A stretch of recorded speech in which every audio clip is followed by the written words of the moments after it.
Podcast Me Conta Aí. Podcast Me Conta Aí.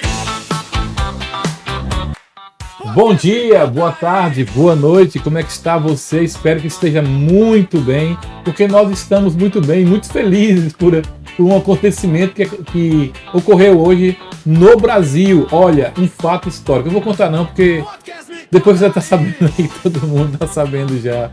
Mas hoje nós temos uma pessoa muito especial aqui comigo, ele que é uma pessoa que influencia muito a política, o estado de Sergipe. Eu tenho a honra de receber nessa bancada, assim, de maneira muito especial, um irmão, um amigo, alguém muito querido pela população sergipana, nosso amigo e irmão Cláudio Luiz. E aí, Cláudio? Meu amigo Pastor Ari, é um prazer muito grande estar aqui, né? Eu já estava contando os minutos, né, e os dias, já tem tempo, né, que a gente combinou esse bate-papo, mas eu estou muito, muito feliz, conheço já o seu trabalho, o trabalho que você vem desempenhando através desse podcast, através de outros conteúdos, o trabalho social que você vem desenvolvendo também ao longo dos anos e principalmente, é claro, o trabalho da fé. Estou aqui pronto para lhe contar tudo. O nome é esse aí, né? Me conta aí.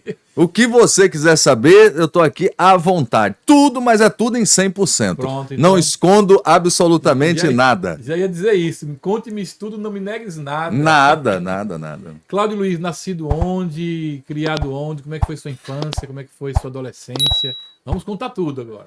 Rapaz, vou começar, mas antes eu estava... Pedro, nós trabalhamos com a visão e a audição. E o tempo todo conversando com você, naquele dia que nós estávamos lá no escritório, batendo papo, eu digo, rapaz, eu conheço essa voz. O nosso cérebro registra vozes, né, ao longo do tempo, porque nós trabalhamos com isso. Ô Pedro, ele tem a voz do Adson, rapaz, seu primo lá de Pau-Brasil, né? Nossa família...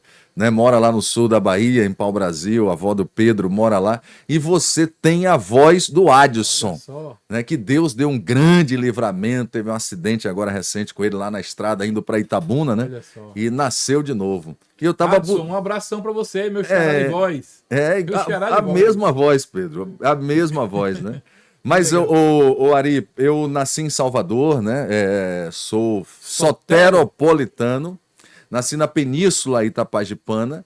Península Itapajipana compõe ali um dos lugares mais famosos do mundo, que é a Igreja do Bonfim. Sim. Igreja do Bonfim. Ali também tem a Península da Ribeira, Praia da Ribeira, Sorveteria da Ribeira. Então, você pega ali a partir do bairro da Calçada, né, você entrando o caminho, periferia, né, de Salvador, você desvia à esquerda e vai para uma península, né, que não é uma ilha, é uma península, sabe, cercado de águas, e eu nasci ali, me criei ali na beira-mar, né, tive esse privilégio de estar a poucos passos, vamos dizer assim, da praia, de atravessar a rua e estar na praia. E ali eu construí a minha vida, né, um garoto de família de classe média baixa, né, porque nós nascemos num lugar extremamente humilde, pobre, no Jardim Cruzeiro, né? Tinha a área nobre, que era o outro lado da península, nós éramos do lado pobre, né? Da faixa de Gaza, vamos dizer assim.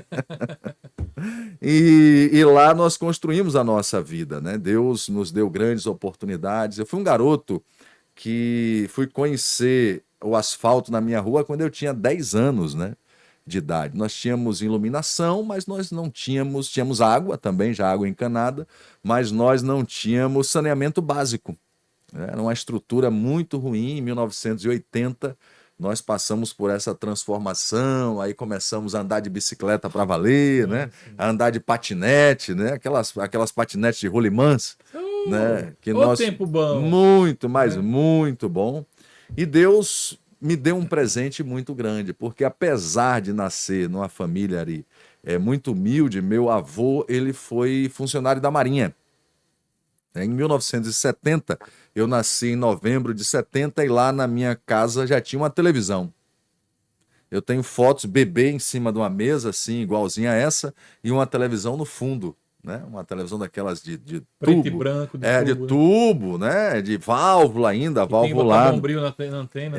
Ainda eu acho que até antes, né, do bombril. E o que foi que Deus fez? Ele me deu esse presente, porque eu acredito que eu fui um bebê que assistia a televisão. poucas famílias tinham televisão em casa em É 1970, né? E isso acabou desenvolvendo o meu cérebro, né? Eu me tornei uma criança apaixonada pelo rádio, porque meus avós ouviam muito rádio, e apaixonado pela televisão. Eu ia perguntar a você, esse talento que você desenvolveu, você é um dos melhores comunicadores hoje, Obrigado, a meu nível irmão. Sergipe e a nível Brasil.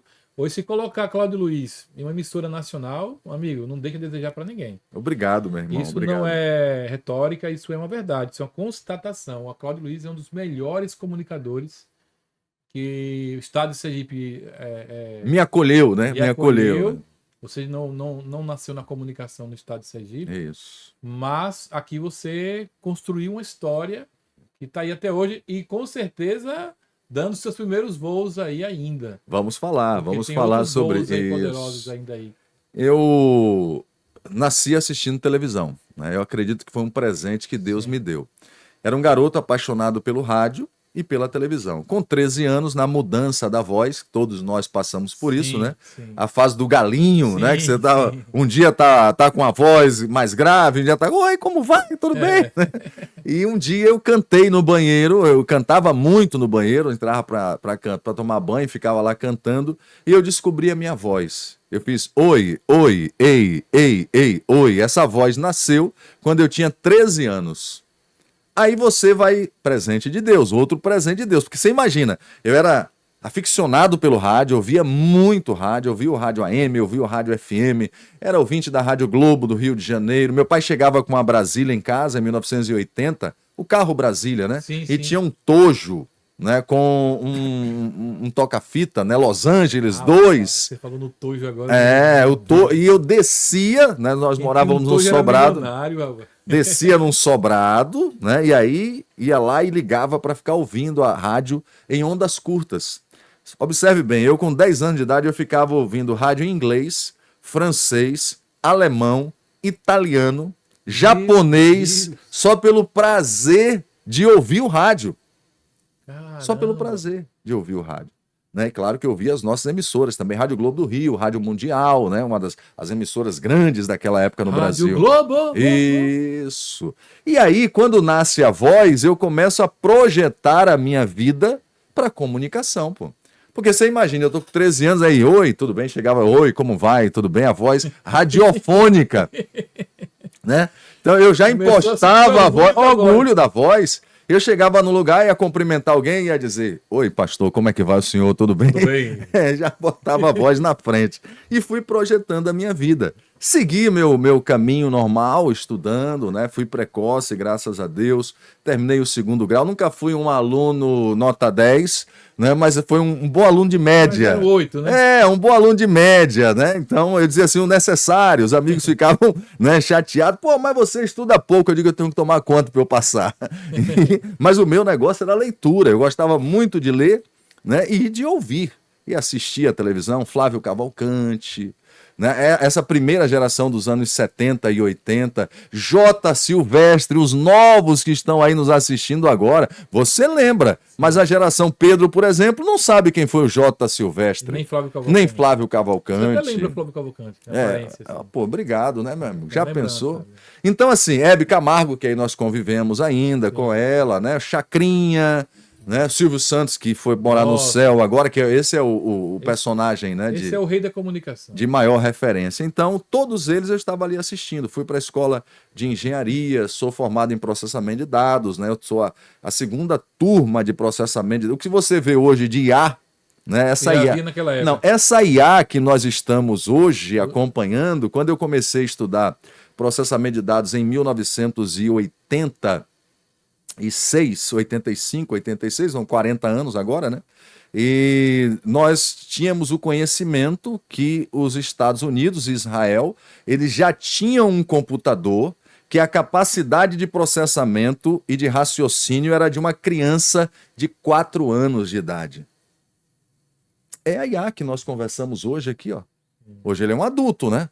E com a capacidade de processamento e de memória gigantesca que constrói tudo pra gente, responde tudo pra gente. Então, eu comecei nesse processo, fui programador, depois me formei pelo Senai, né? e tive a oportunidade de trabalhar Era na a linguagem Petrobras. M-Basic da época? Lotus, né? Lotus, The Basic, Lotus, Amp. as imagens de máquina, Na linguagem de época eu estudei programação. também processamento de dados naquela E época. Lotus 1, 2, 3, né? Lotus 1, 2, 3. Dava Algumas porrada ainda no- estão hoje em evidência, né, Pedro, na programação. Hoje é Java, né? Java. Hoje é Java. Então, mas o que foi que aconteceu? Quando eu estava nesse processo aí, com 17 para 18 anos, já estava estagiando no Baneb, também de forma precoce. Eu comecei a estagiar aos 16, 17 anos, né? Já no segundo ano de estudo, eu fui para o Baneb, estagiar no CPD, né? No Centro de Processamento de Dados do Banco do Estado da Bahia. E o rádio Deus me deu mais um grande presente. Um amigo, namorava com minha irmã, depois tornou meu cunhado, disse, olha, eu conheço um garoto aí, um magrelo aí, que tem uma voz bonita, tem sonho de ser radialista. E eu fui lá, levei uma fita que eu havia gravado, eu gravei essa fita cassete, gravei com um amigo que trabalhava numa boate, ele me levou lá de tarde, eu imitando um locutor, né? Oi, gente, bom dia aqui na ZYC 295, Itapuã FM 97,5 digital, o amor da Bahia, né? E gravei chamando as músicas e preparei essa fita. E eu passei um ano mostrando essa fita para todo mundo. Aí entra um negócio que eu defendo muito, que chama-se a lei da atração. Por que eu defendo? Porque a lei da atração está composta dentro da Bíblia. A Bíblia diz, como pensa a sua alma, assim você é. Tudo que o homem plantar, ele vai colher. Eu fiz um estudo paralelo, em momento oportuno eu vou lhe mostrar, de onde está o Pense e Enriqueça do Bob Proctor, né, que é o best-seller, né, um dos livros, né, de origem do desafio, né, de você se tornar próspero através do pensamento. E isso eu fiz uma correlação com a Bíblia Sagrada. Em momento oportuno eu vou lhe mostrar. Então eu passei um ano com essa fita, viu, Anicoto? Um ano com essa fita cassete, mostrando para todo mundo.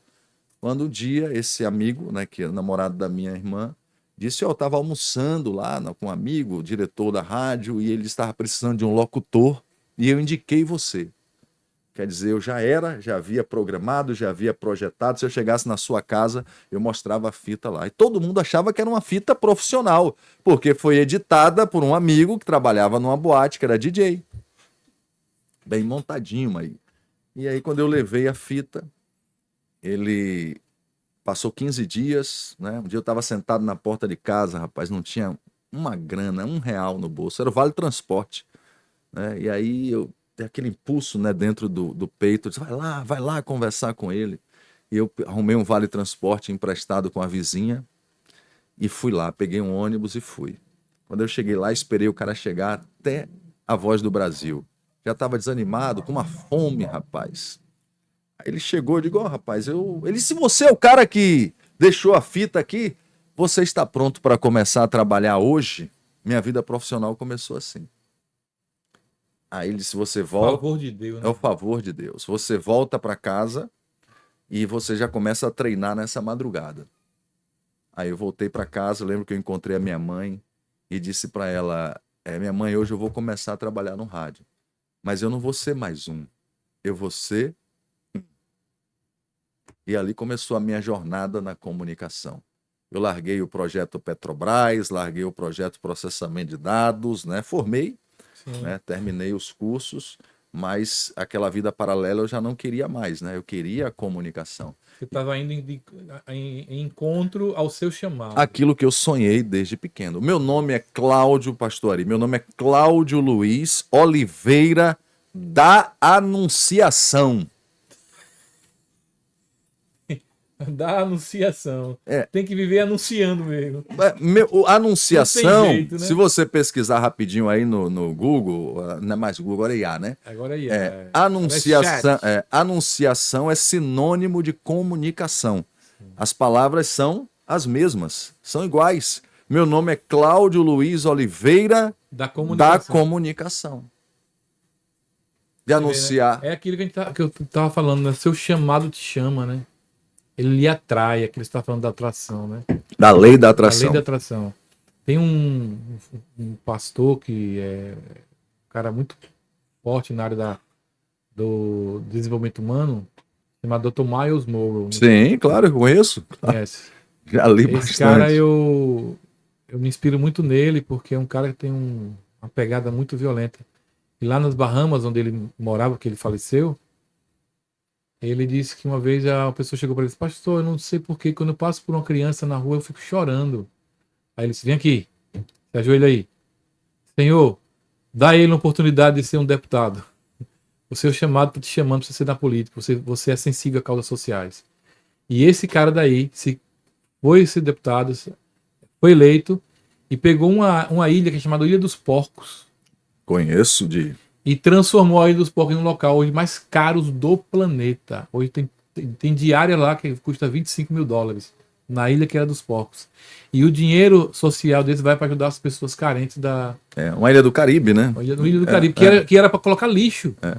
Estavam pensando em vender, inclusive, a ilha para outra pessoa. Ele tem uma manada de porcos lá, daqueles turistas vão para lá para tomar banho com os porquinhos rosas, né? Que tem lá. Isso mesmo. Então, assim, e o Dr. Miles falando, ele falando sobre isso, hoje eu percebo que tem gente que tem um chamado e o chamado fica chamando ele como se fosse um imã. É a lei da atração. Lei da atração. É a lei da atração. Exatamente.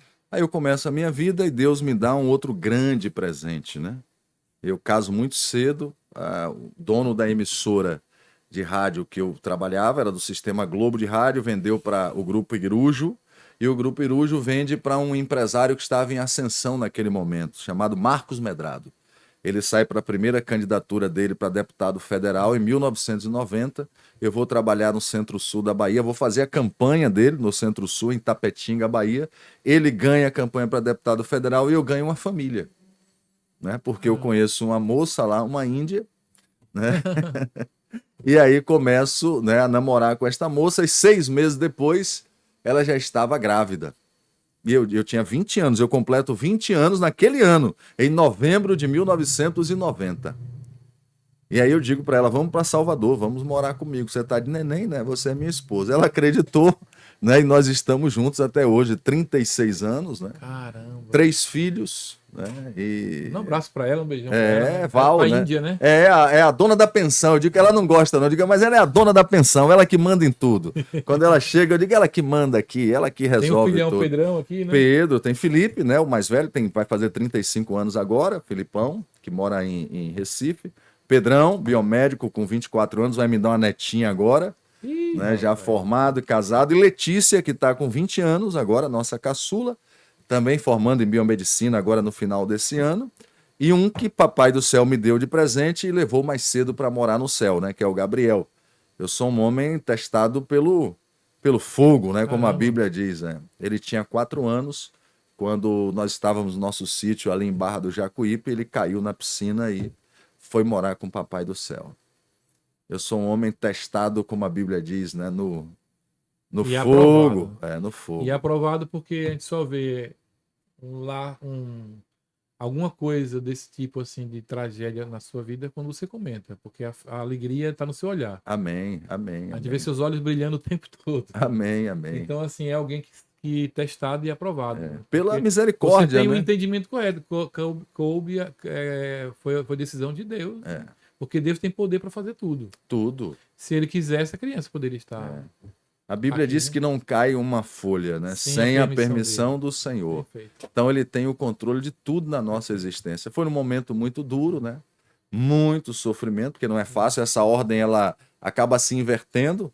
Na natureza é bom, né, que nós venhamos a sepultar os nossos pais, de preferência lá na terceira, não, na quinta idade, né? Isso. Já batendo na porta dos 100, Isso. que aí você diz, pô, o cara viveu pra caramba, né? O cara, eu Como lembro aconteceu comigo, né? Meu pai Isso. faleceu com 96, minha mãe com 89. Aí você diz, pô, bacana, o cara Um foi atrás do viveu. outro. Meu pai foi primeiro e chamou ela.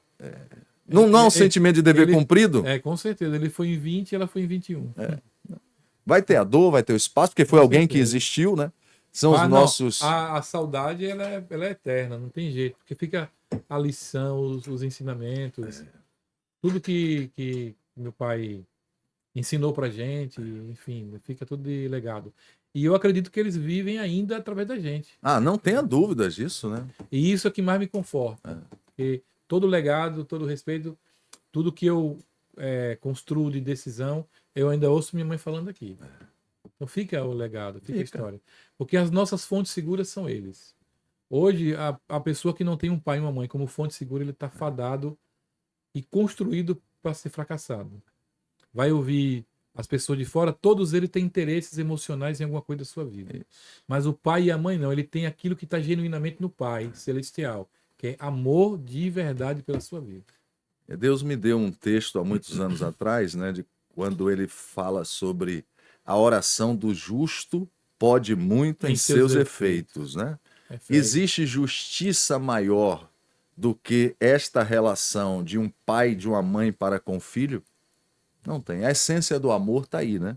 Então não é uma relação horizontal, a relação do pai com o filho, da mãe com o filho. Ela é uma relação vertical, como é a nossa relação com Deus. Isso. É uma relação vertical. Então, por que uma oração de um pai e de uma mãe pode muito, né? Interfere na existência, interfere no caminhar da nossa existência?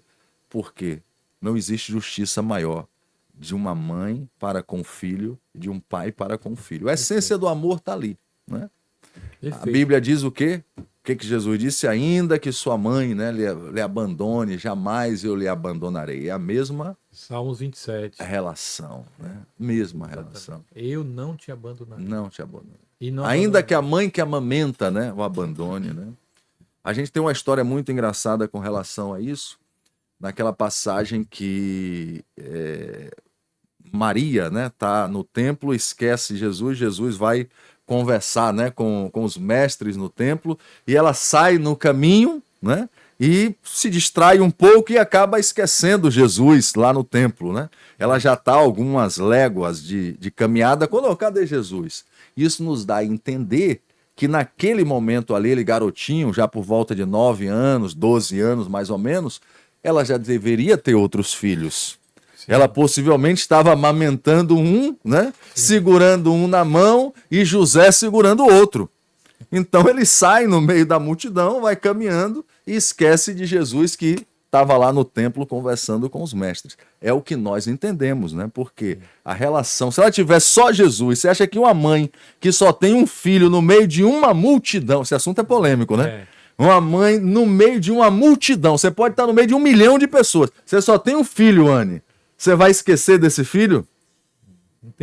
Não tem como. Humanamente falando, não tem lógica. Então, mas eles ali eram humanos, né? Só Jesus que era humano mais especial, né? Era Deus. Humanamente falando, eles não esqueceriam de forma nenhuma. Então nos dá. A Bíblia não fala sobre isso, a Bíblia não traz esse relato, só diz que eles saíram, a família sai e Jesus fica no templo conversando com os mestres. A Bíblia revela que ela tem outros filhos quando ele está na cruz. Né? Quando ele está na cruz. E aí, pela idade, bate com o que você está falando. E quando ela está conversando, quando ele está conversando, os discípulos chegam e dizem: ó, mestre, estão aí fora seus pais e seus irmãos, né? Ele disse: não, meus pais e meus irmãos são esses que estão aqui, né? Ali também há um relato, né? Exatamente. Mas esse do templo, é claro que ela devia ter outros filhos ali, né? Mas, Cláudio, e depois da chegada no rádio, como é que foi a sua trajetória até chegar aqui em Sergipe? Rapaz, outro presente de Deus na minha vida, né? Você lembra que a She Music, ela tem a sua primeira fase nos anos 80. Sim, quando Luiz Caldas estoura no Brasil, a Nega do Cabelo Duro, sim, que eu tô para encontrar com ele, que ele disse que não quer cantar mais a Nega do Cabelo Duro, né? Que ele tá nesse movimento aí de lacradores, que por sinal a dona Daniela Mercury, eu não sou polêmico não, viu? Mas é que nós vivemos os assuntos do dia a dia. Né? Hoje, no dia que nós estamos gravando aqui, a Daniela Mercury tentou lacrar, né? Houve uma premiação ontem de grande relevância no meio artístico da Bahia ontem, e ela pega o Edson Gomes lá e tenta dar uma lição de moral. Uma lição de moral nele, né? Pedindo que ele fosse mais amável, né, com a esposa e tal, sugerindo ou supondo que ele exercia algum tipo de violência, né? E aí ele sobe no palco e o Luiz Caldas agora não está querendo mais cantar Nega do Cabelo Duro. Eu não consigo entender isso, né? Luiz Caldas é um dos grandes gênios da música mundial. Verdade. Viu, Luiz? Você é um dos grandes gênios da música mundial. Não pode se sujeitar a isso. Não pode se sujeitar a esse movimento hoje que quer dominar o mundo, né? Então, É pensar, cara, duas vezes. Foi isso que Deus lhe deu. Foi essa música que Deus lhe deu. E o mais incrível é que a música ela tem uma abertura cultural que permite você fazer uma atividade lírica, poética, ela tem uma licença poética. Era o momento da história. E tem a licença poética. Você não tem a música, o filme, a sétima arte, toda ela tem a licença poética. Então, é realmente se render a um movimento fracassado que quer destruir a humanidade e refazer ela de novo de maneira muito pior. Não tem como, né? A sociedade tá ruim, quer fazer ela ficar pior ainda. Porque do jeito que esses caras estão fazendo aí, irmão, você não vê jovens ou interessados em ser um empresário, em ser alguém de valor, em lutar, em correr, em desenvolver, em acordar cedo, trabalhar. Só que fumar maconha, transar doidado com todo mundo, e a vida é só isso.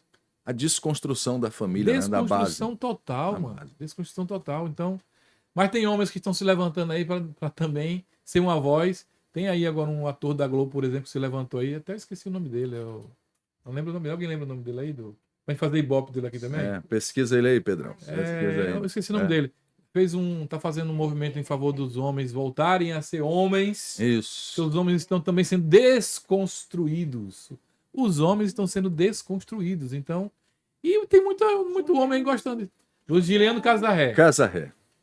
Parabéns, Juliano Casarré. Olha, tem meu apoio, viu?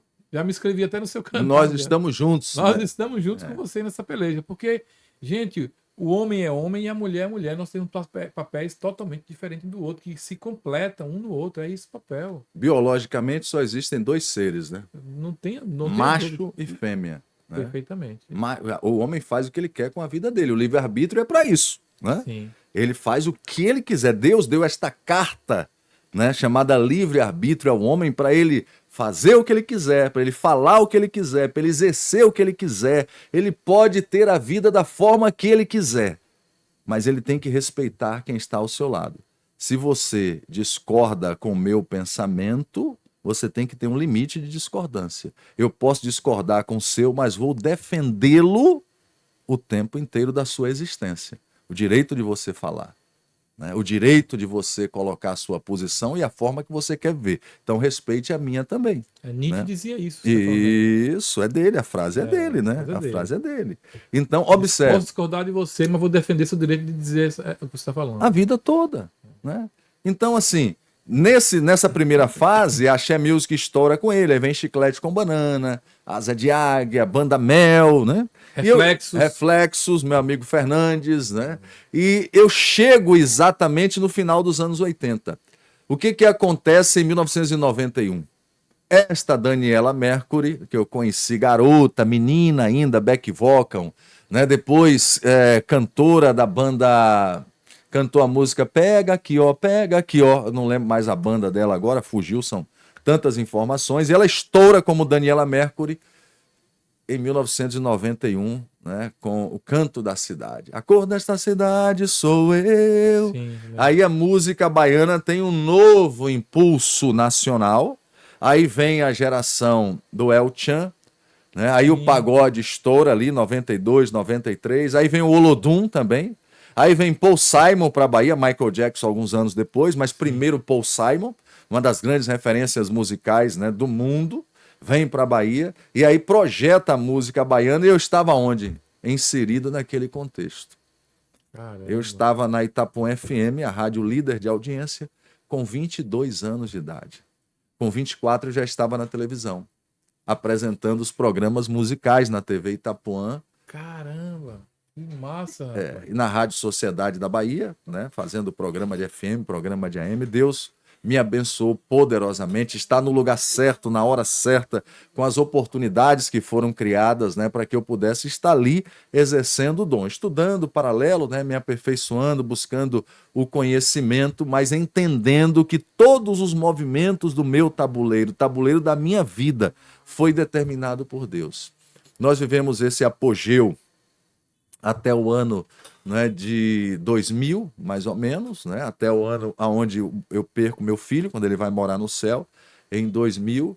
Volto para o rádio e para a televisão em 2003, fiquei 3 anos ali, 2 anos e pouco afastado, foi final de 2000, né? Início de 2003 eu volto para o rádio e para a televisão.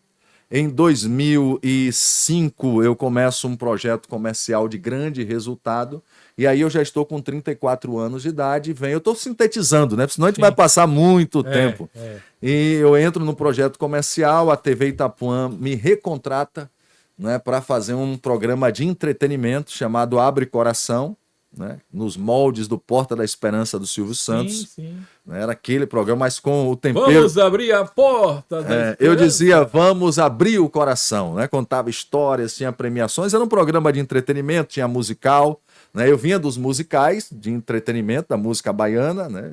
No período do forró era programa de forró, e a gente começa ali o projeto que estoura de audiência. Né? Aí eu viro mais uma vez campeão de audiência. 2007, 2008, 2009, né? E aí entro num dissabor, não renovo o contrato, passo um tempo na televisão, não era a TV Itapuã. Em 2011 eu vou para a Rádio Sociedade da Bahia para tentar voltar para a TV Itapuã, e um diretor novo assume lá o jornalismo e diz assim: Cláudio, você vai para qualquer lugar do Brasil? Eu disse: vou, cara, não posso ficar sem trabalhar, né? Eu preciso trabalhar. Aí ele disse: ó, Aracaju está aqui pertinho e lá não tem o balanço geral. E o projeto de expansão da Record é expandir o Cidade Alerta e o Balanço Geral nas praças que ainda não tem. Você conhece alguém lá? Você vai com os trotes, eu conheço. Márcia, jornalista. Márcia Cruz. Márcia Cruz, você trabalhou com ela, né? Pronto, eu liguei para Márcia. Márcia conhecia o Carlos Alberto, Carlos Marajá, né? Pastor Carlinhos hoje, né?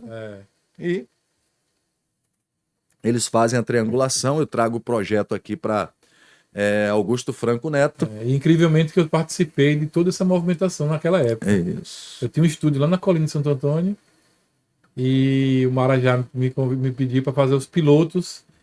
Por incrível que pareça, na época, a então defensora pública Emília Corrêa. Isso. Hoje nossa prefeita, Hoje, né? prefeita de Aracaju. Fiz o piloto dela para poder ela ser uma das do piloto que fez o teste para ser apresentadora do Balanço Geral. Fiz com ela, fiz com Gilmara Moura na época. Aí já foi depois, aí foi quando eu fui embora. Aí já foi 2005, né? Quando eu fui embora. Não, 2015. 2015, desculpa, eu erro as décadas, 2015. Eu chego em final de 2012, eles aceitam o projeto, né? Compõem, conversam com a Record e eu estreio no dia 28 de janeiro de 2013, o Balanço Geral. E foi uma explosão, né? Porque é um formato... Foi. Não tem como dar errado, não é o apresentador, e a sua comunicação, mano, vou dizer, até porque estou na sua frente não, mas você é um profissional de altíssimo gabarito. Eu gosto, né? Eu digo sempre que eu sou dedicado, né? E nós aprendemos isso biblicamente, que Deus, ele vai capacitar os escolhidos, né? Sim. E a vida nos ensina também que os melhores passam. Né? Eu nunca procurei ser o melhor, eu procuro sempre ser o mais dedicado. Né, o mais estudioso, o mais atencioso, né, procurar fazer as coisas com excelência, com perfeição, aí o resultado vem. Né? Porque o dom está dentro do peito, mas o cérebro precisa estar conectado com isso.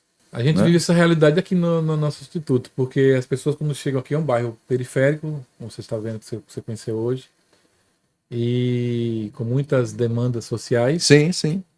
Mas quando as pessoas entram da porta para dentro do instituto, ela vê um outro universo, porque a gente trabalhou muito essa questão de fazer para Deus com excelência, com um pouco que a gente tem. Todo o nosso trabalho é pautado em função de fazer... A gente pega material na rua para transformar, por exemplo, essa luminária está aí atrás daí, isso aí era madeira que está jogada na rua. Essa daqui também é a mesma coisa. Tudo reaproveitado, né? E reaproveitado com excelência. Então, assim, o resultado das pessoas quando chegam aqui, rapaz, eu não sabia que era assim. É muito bonito, muito bonito. Então, o que acontece? É o que você está falando. Esse resultado aparece com essa excelência porque você está fazendo para o Pai. Aí acontece. 2015, a gente tem um desacerto comercial, que é normal, né? Sim. Você quer ganhar 10, o cara quer lhe pagar 5, né? Você quer ganhar 1, o cara quer lhe pagar meio. Sim. E aí, fui embora. Né? Pego a família, vou embora, toco minha vida lá na Bahia e... Vem a pandemia, rapaz, o ano da pandemia. Aí, de novo, a política, né? Durante esse período, eu fui me especializar em campanhas, leituras de pesquisa, desenvolvimento, planejamento, né? E, paralelo a isso, eu sempre trabalhei a comunicação com a política. E vem a pandemia faz o mundo parar, né? Eu disse, Deus, o que é que eu vou fazer agora? Não tinha o que fazer, eu estava só fazendo rádio, trabalhando no rádio em Salvador e não tinha, o mundo estava parado, não tinha os negócios, né? Eu tinha negócio no Parou Brasil, tudo. negócios fora do Brasil e o mundo parou. Você não tem o que fazer. Aí botei o joelho no chão e disse a Deus, Deus, só o Senhor pode mudar esse cenário. E aí começo a apresentar propostas, né, de trabalhos políticos, né, de desenvolvimento político. E um amigo me liga e diz, ó, Cláudio, você vem trabalhar, fazer minha campanha. Eu saí de casa 10 de agosto de 2000, em plena pandemia, para fazer a campanha de 2020. Eu erro as décadas, né, Pedro? A gente vai ficando velho, vai passando por isso. De 2020, rapaz. E aí fiz a campanha agosto, setembro, outubro, novembro. A campanha aquele ano foi novembro por causa da pandemia, né? Isso. 15 de novembro. Aí eu disse, ó, vou viajar de lua de mel, vou pro sul da Bahia. A gente tem uma rocinha lá no sul da Bahia, né? E aí eu disse, vou passar lá e descansar um pouco. Quando eu estava lá, me liga JP. JP, o meu repórter. Sim, JP, cadê você? Sim. Que passou 5 anos dizendo, Cláudio, você tem que voltar para Sergipe. Eu dizia, não dá mais, minha vida não dá mais, minha família não quer mais ir para aí, não tem jeito, Jota, eu tô em outra, não dá. Eu tava viajando, tava fora do Brasil, ele me ligava, né? Eu tava na Bahia, ele me ligava, eu tava no Maranhão, ele me ligava, eu tava no Pará, ele me ligava, ele não dá.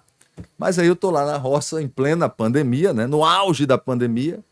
Ele me liga e diz, ó, rapaz, o apresentador aqui do Tolerância Zero, o Bareta se indispôs com a televisão e a televisão só fala que você é o cara que pode substituir ele. Aí eu digo, ó, fala com o diretor comercial aí, que é o Bruno, né? Eles querem que você venha aqui, fala com ele. Aí tá bom. Aí Bruno me ligou, eu tava lá no meio do mato, na beira do rio, bonito, né? Que de vez em quando eu gravo aí, as pessoas gostam de ver. Aí eu disse, ô Bruno, fala com o Augusto Franco Neto aí, que é o dono da televisão, né? Sim. Fala com ele. Aí Augusto me liga, diz, Cláudio, que dia você pode estar aqui? Aí eu disse, ó, dia 4 de dezembro eu tô aí. Ia voltar para Salvador, né? Deixar a família e vir para cá. Cheguei aqui dia 4 de dezembro, ele falou, você tem que estrear dia 14 de dezembro com Tolerância Zero. 10 dias para estrear, né? Mas eu sou um jogador, né? Você já tá... Bota a chuteira, bota o calção, bota o calção, a camisa do time. A tarimba tá pronta. E vamos para o campo. E aí estreamos o programa, né? Que já vinha de uma história de 17 anos com o Bareta, né? E as pessoas não imaginavam que o programa ia ter oxigênio de novo, Depois né? com outro apresentador. Com outro apresentador. E eu não fiz nada demais. Eu simplesmente botei em prática a linha editorial da Record. Convidei o Coronel Yunes, né, para estar ao meu lado como co-participante, fazer com que ele estivesse apresentando o programa em dupla comigo, porque antes ele só apresentava 2, 3 minutos de comentário rápido, e eu coloquei ele nesta posição. Deu certo, né? Porque eu dizia sempre que eu sou calmo, né? E o programa é que é nervoso, e ele é o contrário, né? Na verdade, ele é calmo, mas quem é nervoso é ele de verdade. E eu sou nervoso só na cena, né? E por trás da câmera eu sou calmo. E aí a dupla teve uma sinergia muito grande. 3 meses depois o programa já estava liderando a audiência, né? 6 meses depois o programa já era líder de faturamento e de audiência, né? Graças a Deus. E assim nós passamos 5 anos, né? Conduzindo o programa, agradecendo a Deus por tudo, né? Por tudo que nós vivemos. Sim. Veio a frase, o raiva de ladrão, né? Que dominou. Deus continua tendo raiva de ladrão. Eu um dia estava apresentando um assalto e olhei na câmera e falei assim, eu tenho uma raiva de ladrão. Aí o diretor, que era Leozinho, falou, rapaz, isso é bom. E, mais uma vez, mais um presente de Deus, né? Eu digo que é Deus que nos dá esse presente. Virou um jargão poderoso. Virou poderoso. Eu olhei na câmera e fiz uma terminação engraçada, para não ficar aquele cara raivoso, né? Tenho raiva de ladrão. De ladrão! E esse conquistou as crianças. Aí as crianças, né? Eles acabaram se envolvendo com o programa, as vovós, né? E o programa virou um programa policial e de família. Imagina isso aí. Eu posso credenciar isso aqui. Um toque familiar, né? Seu pai. Só Deus, não posso credenciar isso ao meu talento. Não, não é, cara. Porque profissionais melhores do que eu existem aos milhares. aos milhares. É o que eu digo a você, é a dedicação de buscar fazer com excelência, né? É de olhar na câmera e olhar essa senhora que está em casa, esse senhor que está em casa, saber que você está falando a verdade. O que nós aprendemos na Bíblia? Sim, sim, não. É tão simples, né? Sim, sim, não, não. Passou disso, é procedência maligna. Né? Isso eu ensino aos meus filhos, eu ensino eles desde pequenininhos, né? Você tem que ter uma palavra só. Qual é o fato? O fato é esse aqui, ó. Essa xícara está na minha direita, esse celular está no centro e este óculos está à minha esquerda. Este é o fato do meu ângulo de visão. Do ângulo do senhor e da senhora que está em casa assistindo na televisão, é o contrário. Isso. Mas eu preciso ter clarividência, discernimento, poder de dissertação, né, para relatar isso que está acontecendo aqui e a senhora entenda que é isso que está acontecendo aqui. Não é mais nem é menos. É um jornalismo que eu faço combativo, né? Um jornalismo que questiona. Eu aprendi isso, né, na faculdade, eu aprendi isso na base. É um jornalismo que me indigna todos os dias, com o sofrimento da nossa população, com as entregas que a nossa população não recebe. E isso o quê? Causa o quê? Indisposição com muitos. Né? Muitos não gostam, porque gostam daquele jornalismo, daquele cara que está na televisão, né, passando banha no focinho do gato. Né? Ele inventando história. Não, olha, o copo está aqui na direita para mim, sabe? Mas está na esquerda para a senhora, mas na verdade não está na direita. Ele pode estar aqui agora na esquerda, que vai ser a direita, e o celular está aqui do outro lado. Tem gente que vive assim. E eu não sei viver assim. Enrolando a plateia. Enrolando a galera, né? Então, meu posicionamento é diante dos fatos. Eu não tenho o que inventar. Né? Se nós vivemos de fatos, se a nossa vida é composta de fatos, perfeito, do momento que nós acordamos ao momento que nós vamos dormir, ela só não é composta de fatos na nossa consciência no momento que nós estamos dormindo. Por quê, Cláudio? Porque nesse momento você entrega a sua vida a Deus todos os dias. Não importa se você dormiu 1, 2, 3, 4 ou 5 horas, ou 8 horas. Esse momento você está entregue nas mãos de Deus. Perfeito. Seu corpo está nas mãos do Criador.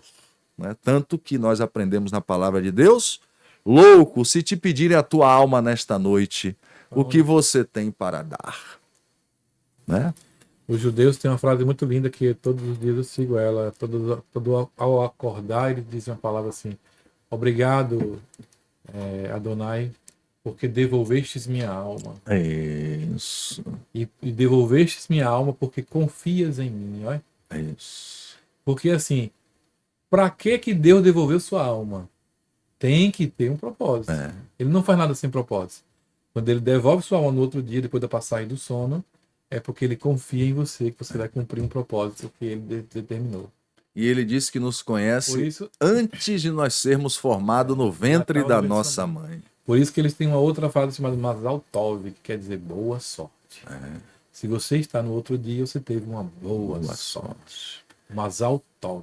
Deus me deu É fantástico. A gente consegue construir que existe um planejador em tudo isso, né? Que é, como você falou, olha tantos os presentes que esse planejador deu para Cláudio Luiz. Isso, e tem me dado, né? E está planejando agora um outro voo para Cláudio Luiz. Exatamente, meu amigo. Como é que é esse novo voo, Cláudio Luiz? Estamos, né, já sem mistérios, né? Porque já revelei nas redes sociais, mas antes eu gostaria de falar de algo também muito poderoso, só para fechar a nossa linha de raciocínio. E quando eu palestrei sobre isso, quando eu preguei sobre isso, há muitos anos atrás, criou uma grande polêmica. O dia do Senhor é hoje. Essa frase que você está dizendo em hebraico, né? Obrigado, Senhor, por devolver minha alma. Por devolver a minha alma. Eu preguei sobre isso. O dia do Senhor é hoje. A Bíblia diz que nós não podemos acrescentar um palmo além das nossas narinas, que nós não temos o controle de absolutamente nada. E aí, quando eu termino o texto, né? Quando eu termino a palestra, a pregação, as pessoas me abordam e dizem: mas Cláudio, se não acontecer hoje? Eu disse: se amanhã você acordar vivo, o seu hoje é amanhã. E se depois de amanhã, o seu hoje é depois de amanhã. Porque nós não vivemos nem no passado, E nem no futuro. nem no futuro. Só O temos tempo o de presente. Deus é hoje. Você lembra o que Jesus disse na cruz, no momento que ele estava entregando a vida por nós? Ele disse: Pai, está consumado. Tetelestai.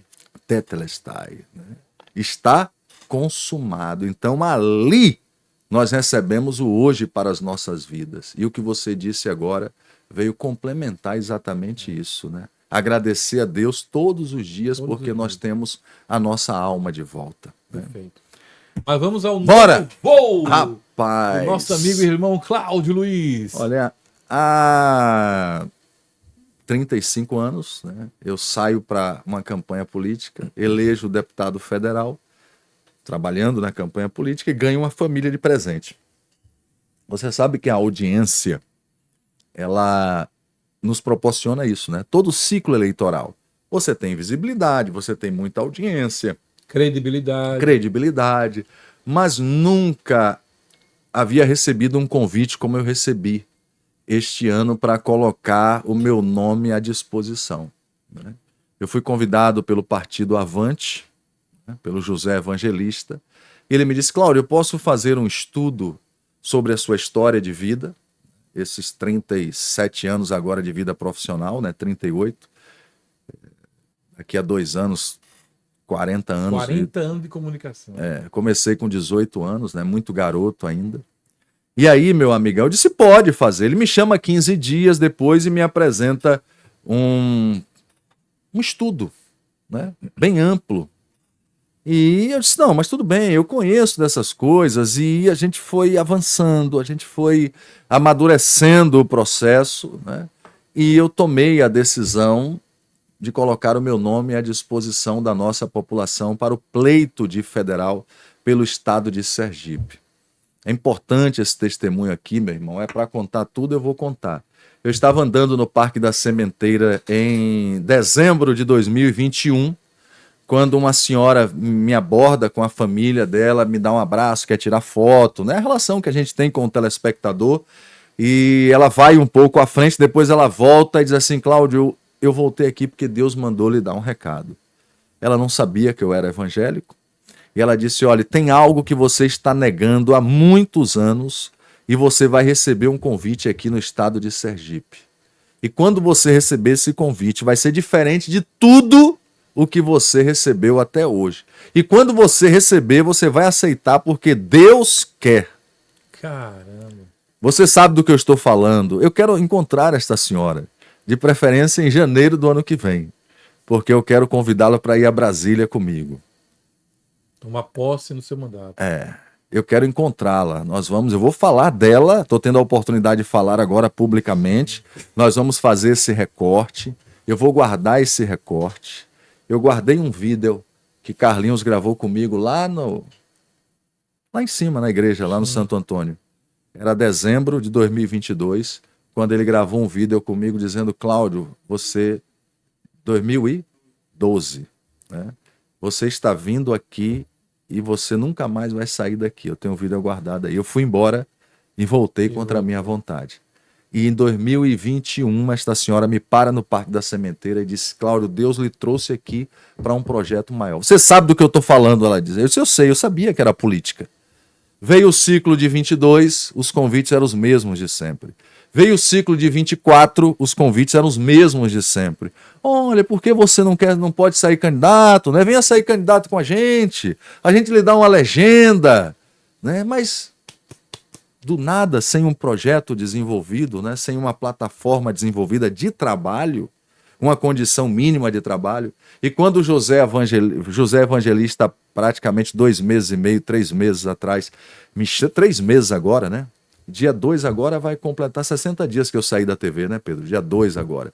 Então foi 3 meses antes que ele me chamou e me mostrou esse planejamento.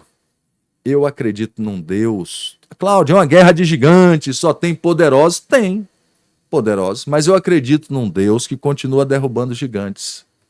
Eu tenho uma estrutura de trabalho muito simples, né, que eu tenho dito nesta pré-campanha, tenho conversado com as pessoas. né? Tenho colocado o meu nome à disposição. As perguntas. Cláudio, o que você vai fazer? Quais são as suas defesas? Quais são os seus projetos? Eu só tenho um tripé de projetos, 3 bases. As defesas que eu fiz durante toda a minha vida. Posso acrescentar mais um, né? Que é o quê? O combate ao roubo, à corrupção no nosso país. Isso você sabe que vai ser e é fundamental na minha vida.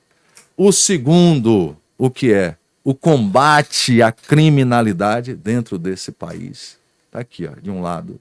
Do outro lado, eu vou trabalhar incessantemente para as nossas crianças e para os nossos idosos. Tenho escrito projetos, tenho pedido a Deus força, orientação, capacidade.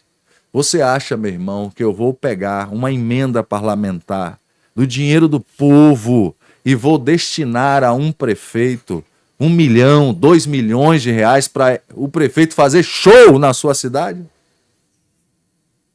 Cláudio, você é polêmico. Eu falava isso na televisão, tenho falado isso ao longo dos anos e vou continuar falando. Eu não sou polêmico. Tem alguma coisa errada, né, Cláudio? Tem alguma coisa errada. Ari, prefeito. Vamos fazer uma suposição aqui. Colocar a mente do povo lá embaixo. Amigo, qual é o tempo hoje para se marcar uma ultrassonografia nesse estado ou nesse país? Na fila de regulação? Sabe, uma transvaginal para a senhora, uma ultrassonografia renal do fígado. Quanto tempo? 6 meses. Eu entrevistei recentemente um senhor, Ari, 2 anos esperando um tratamento de câncer. 2 anos esperando. Está vivo pela misericórdia de Deus. Então, eu não tenho muito o que falar. Eu passei 37 anos da minha vida contestando, questionando, apresentando fatos. Com o mandato, se Deus permitir, eu não serei um questionador, não. Eu serei um motivador de pessoas, apontando os erros, os defeitos que eu tenho apontado ao longo dos anos. Vou fazer um desenho simples aqui. Ari é prefeito. Cláudio, tem um projeto aqui, ó. O projeto está aqui. Nós vamos abrir um novo centro médico na minha cidade, com tantos leitos, vai ter UTI. Quanto é que você precisa, prefeito? É 10 milhões de reais. Eu vou mandar 10 milhões para você, meu irmão. Eu preciso trabalhar para as crianças na ponta, na base, não como eles estão trabalhando aí ao longo desses últimos 30, 40 anos. Eu fui uma criança que fui para o INSS, INPS, que INSS? INPS. Eu fui para o INPS, eu ia com 5 anos de idade, eu estou com 55. Eu ia para o INPS em 1974, 75 com a minha mãe, eu tenho lembrança disso, de chegar no SESI de Salvador, às 7 horas da manhã para ser atendido ao meio-dia. Era desse jeito. Não, e mudou alguma coisa 50 anos depois? Não mudou nada. Nós temos um plano de saúde fantástico no Brasil. É mentira. É mentira. Por que nós temos 50 milhões de pessoas nos planos de saúde particular? Você sabia disso? Nós temos 50 milhões de brasileiros pagando o plano de saúde privado. É porque a nossa saúde é uma excelência, né? Quando o presidente da República fica doente, o governador, o prefeito, ele vai para onde? São Paulo. Sírio-Libanês, meu irmão. Então nós precisamos dizer essas verdades. O problema do Brasil não é falta de grana, não, rapaz. Não é falta de grana. O problema do Brasil é falta de execução, de querer fazer para a nossa população. Ari, eu não sei como é que está o nosso tempo aí, mas a gente tem muito assunto para conversar, meu irmão. Eu queria convidar você novamente, você vir outras vezes para poder a gente bater esse papo, porque... Já temos meia hora falando já? 52 minutos já? Não é possível uma coisa dessa. Porque assim, em primeiro lugar, porque a gente vê em você essa decência. Amém, amém. Segundo, que a gente precisa olhar política com bons olhos. Eu creio que um dos grandes problemas que 50 anos depois nós estamos falando que a situação da saúde está ruim, a segurança está ruim, embora, graças a Deus, aqui em Sergipe não tem, graças a Deus, o que está acontecendo na Bahia, está acontecendo no Rio de Janeiro. Mas vai acontecer um dia. Mas se brincar... Mas vai acontecer. Está indo a parte educacional do crime através do mundo virtual, está chegando em todos os lugares. Se não tiver um trabalho forte de segurança e de educação nas periferias, com as crianças, como você mesmo falou, com certeza daqui a pouco tá grupos pequenininhos se organizando, tomando território. Tomando território aqui. Então isso é muito preocupante. E o cidadão de bem desse país precisa olhar política com outros olhos. Porque existe o corruptor, mas existem as pessoas que permitem que esse corruptor esteja ali, porque as pessoas de bem não se importam com a matéria política. Acham que política é coisa de ladrão e acabou a história. Então a gente precisa construir uma nova narrativa correta de que política precisa ser lugar de pessoas de bem. E Israel está aí para dizer isso. Israel é um modelo para muita coisa nesse mundo. Israel é um país do tamanho de Sergipe que faz fronteira com dezenas de inimigos.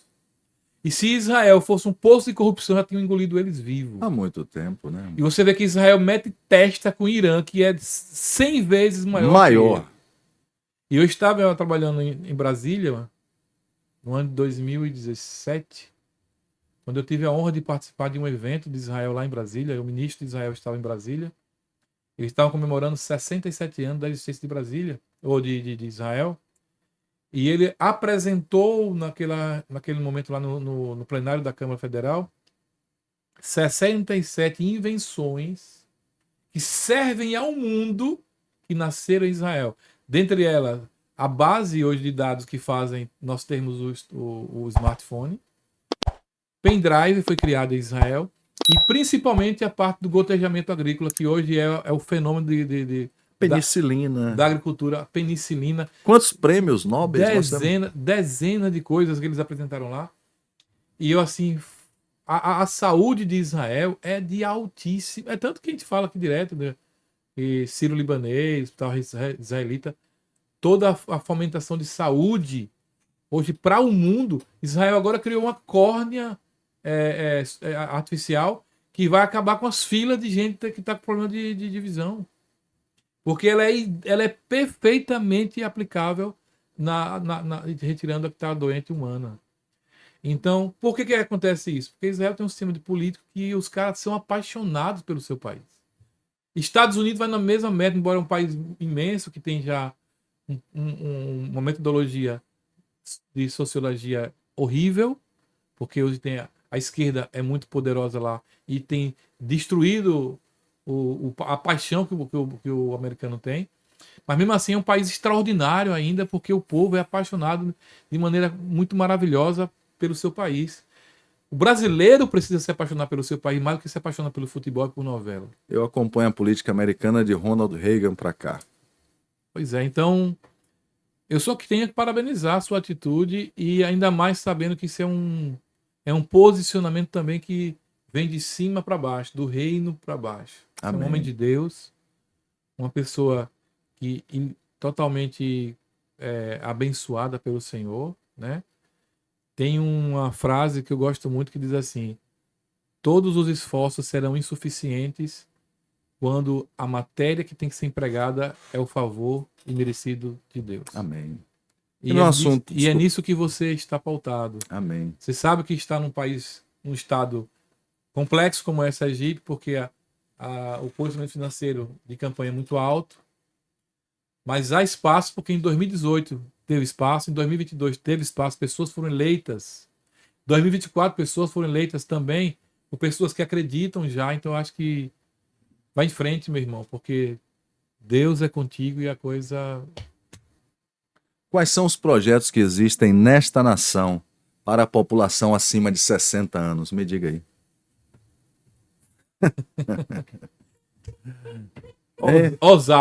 OSAF, aposentadoria, né? Aposentadoria.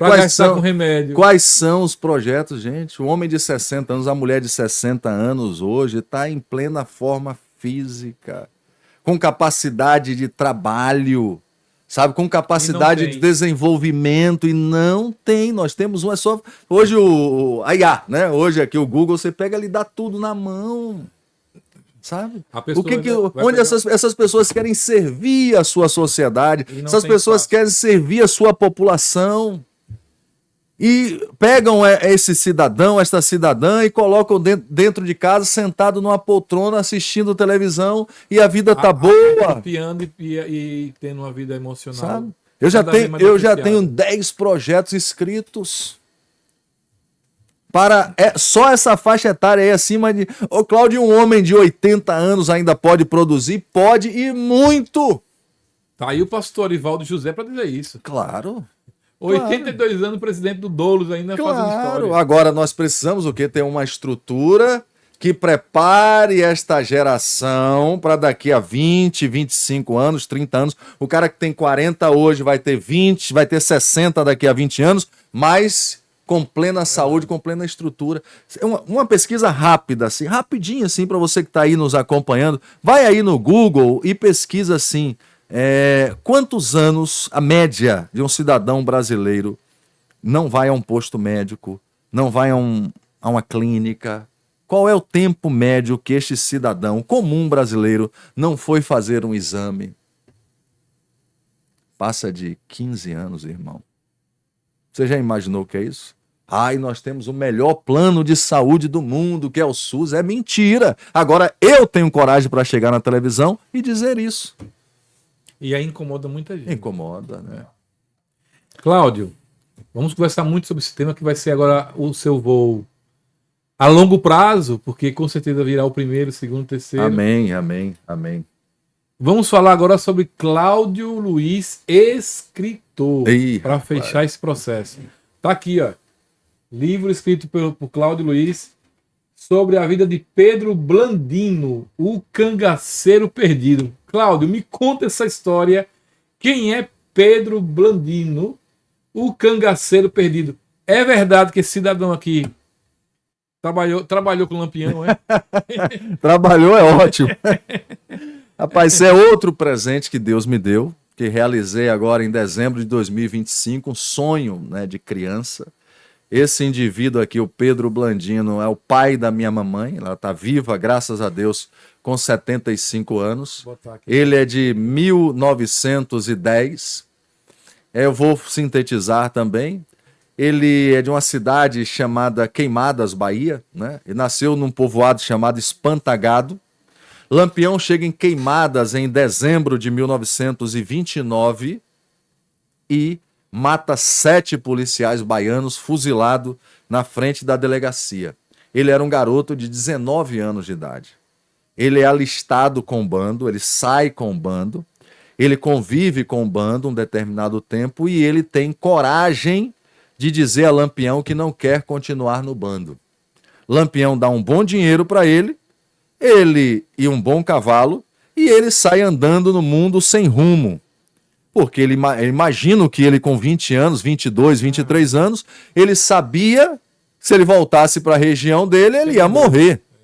Ele desapareceu. Ele vai parar 3 anos depois no Recôncavo Baiano, na fazenda do meu bisavô, lá em Nazaré das Farinhas, do outro lado do Recôncavo Baiano. Meu Deus. 3 anos depois do fato. Ele chega, pede abrigo na fazenda. Ele passou 3 anos com o Lampião. Não. Ele passou, a gente não sabe se ele passou 1 ano, 1 ano e meio, 2 anos. 3 anos da chacina, ele aparece na fazenda de meu bisavô. Lá ele pede abrigo, na fazenda de meu bisavô. E ele pede abrigo e vê minha avózinha com 13 anos de idade. Ele fica na fazenda, se agrada dela. Ele tinha 23 e minha avó tinha 13. Ele disse para o meu bisavô: eu vou embora, mas eu vou voltar para casar com sua filha. Ele vai embora, some mais 3 anos e volta. Agora com 26 e minha avó com 16 anos. Eles se casam, meu tio nasce em 47, minha tia nasce em 40... Desculpe, meu tio nasce em 40, minha tia em 44 e minha mãe em 47. Única viva dessa história hoje, e um amigo dele que eu entrevistei, que está aqui no livro também, que está vivo com 92 anos. São os 2 personagens vivos desta história. Fora os amigos mais jovens, é claro, né? Meu avô é de 1910, então hoje estaria com 115 anos, né? 115 anos se tivesse vivo. O que ele faz? Ele volta, casa com minha avó, ele sabia ler, escrever e tocava sanfona. que ele faz naquele momento ali? Ele observa que à sua volta ninguém sabia ler e escrever. Ele abre uma escolinha rural e ele vira professor da escola rural. Caramba. Ele vai um dia comprar livro no sebo e vê um livro da capa preta. Pergunta ao dono do sebo, que livro é aquele ali? O dono do sebo disse, rapaz, ali é a Bíblia dos crentes. Ninguém quer isso não, tá aí perdido há muito tempo. Ele disse, eu quero para mim. Ele leva para ler para as crianças na escola e para ler em casa. Aí é 1950. Minha mãe estava com 3 anos de idade, lendo no Candinheiro. Sabe qual foi o resultado disso? Eu vi minha bisavó, no ano que eu completava, 1980, que eu completei 10 anos de idade, minha bisavó completava 100 anos e eu vi minha bisavó descer as águas na Igreja Batista de Itapajipe, lá em Salvador. O evangelho entrou na nossa família assim. Eu criei um romance, Deus me ajudou a criar um romance de fácil literatura, narrado em primeira pessoa, é o Pedro Blandino contando essas histórias, os anos que ele viveu no cangaço, né, a relação que ele teve de combate, a relação que ele teve até sair ao cangaço, tornando-se um homem de confiança de Lampião, e até o seu final de vida lá na Ribeira, em Salvador, região metropolitana, lá onde eu nasci, no Recôncavo Baiano, aonde ele termina a sua vida, né, tocando sanfona na porta do seu armazém. Deus me deu esse presente, né, e eu tenho compartilhado, né, com os amigos, Caramba. Mandei produzir 300, não deu, acabou dos livros, vou ter que mandar produzir Então, eu ia 1000. perguntar onde é que a pessoa adquire. Não, na verdade, desses 300, nós comercializamos alguns, né, pela internet, e o restante nós distribuímos, né, para os amigos, para familiares. Agora eu vou mandar fazer 1000 livros para poder botar aí no mercado. Ele tem uma grande chance de se tornar um livro paradidático. A Lei Rouanet já me liberou uma verba para fazer um filme, né? E nós vamos trabalhar o ano de 2027 para produzir um longa-metragem, para colocar na Globoplay, no R7, para colocar na Netflix, né? Quem sabe até a Netflix produzir esse filme. A história é interessante, é narrada em primeira pessoa e emocionante, né? A transformação de um homem Só você contando aqui já... através do amor, né? Do amor de uma mulher e do amor de Deus, né? Verdade. Cláudio, meu É irmão, coisa, né? nós já temos mais de 1 hora já de programa. Eu pensei que era só 30 minutos. Nós estamos chegando ao nosso horário no final do programa, mas eu gostaria de deixar você em aberto para a gente poder trazer você mais vezes, porque a pauta política para nós ela é muito importante. Nós levamos muito a sério essa questão política. Eu trabalhei 12 anos com um parlamentar chamado Pastor Antônio dos Santos, e o trabalho com ele, trabalhei também alguns anos lá no Senado Federal, no gabinete do senador Magno Malta. Trabalhei junto a pessoas interessantes, como Damares Alves. Sim, senadora, né? Mas minha maior referência hoje, até o dia de hoje como parlamentar, é o pastor Antônio. Eu vi o pastor Antônio chegar numa reunião 7 da manhã e sair daquela reunião 11 da noite, defendendo a pauta em favor da criança, em favor dos índios que são assassinados nesse país. Sim. Eu tive com ele recentemente. Ele foi um dos promotores da Lei Moadi, lutou muito pela aprovação da Lei Moadi, que proíbe os índios assassinarem, porque muitas pessoas não sabem, mas os índios, eles matam, enterram vivos as crianças que nascem com alguma deficiência. E no Brasil, pasmem você, que não pode dar um tapa num cachorro, a lei permite que os índios assassinem suas crianças, que é um assassinato. E um assassinato muito cruel. Então, você falando aí das crianças, me mostra que depois do pastor Antônio dos Santos, no estado de Sergipe, que eu conheço alguém de um coração tão aberto, dizendo que vai defender a causa infantil. Porque hoje nós temos um grave problema chamado ideologia de gênero, erotização de crianças em função da manutenção dessa ideologia. Então eu vejo que Deus abençoe. Amém, meu. Que Deus abençoe sua caminhada. Nosso trabalho aqui vai estar sempre à disposição. Quem puder ajudar e fazer, estaremos sempre à disposição. Porque homens de Deus e homens de bem precisam estar na política. E você que nos assiste, entenda isso. Não troque seu voto por 50, por 100, por 200, por R$1.000, por 10 mil que seja. Não troque. Tá vendendo a vida, né? Tá vendendo sua alma. Tá vendendo sua dignidade, sua essência. Não faça isso. E alguém que venha te oferecer isso, pode ter certeza, ele não tá com boas intenções. Não tá. E depois se revela, sabe aonde? No medicamento que falta no posto, no bandido que está assolando o tempo todo nas ruas, nas drogas que estão chegando cada vez mais nas pessoas. Por quê? Porque nós estamos colocando pessoas que são fraudulentas desde a sua nascença. Quando vai pedir o voto a você, tá aqui, ó. Te dou isso, você me dá seu voto. Não é isso. Não faça isso. Vamos construir uma nação decente, com pessoas decentes, com pessoas que estão realmente vivendo em comunidade. Nós somos elos de uma mesma corrente. É preciso entender isso. Nós somos elos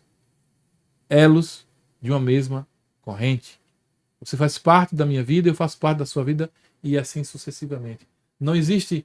O ser humano é um ser gregário, ele precisa do outro o tempo todo. E tão bom quando a gente precisa de alguém, que esse alguém pode estar ajudando e você podendo contar com ela. Então, você possa compreender o papel importante. E, Cláudio, suas considerações finais, o que você quiser falar também está disponível. Você sabe o que é um geladinho? Sabe, se for o que a gente conhece aqui. Um geladinho, sacolé, geladinho, sim, né? Sim. Eu com 9 anos de idade, 10 anos de idade, eu ficava sentado num passeio, né, numa marquise, né, na Salvador chama passeio, Sim. de uma casa, e chupando um geladinho eu ficava sonhando e projetando a minha vida, pedindo a Deus para que Deus me tirasse daquela situação, para que eu pudesse prosperar. Sabe por quê?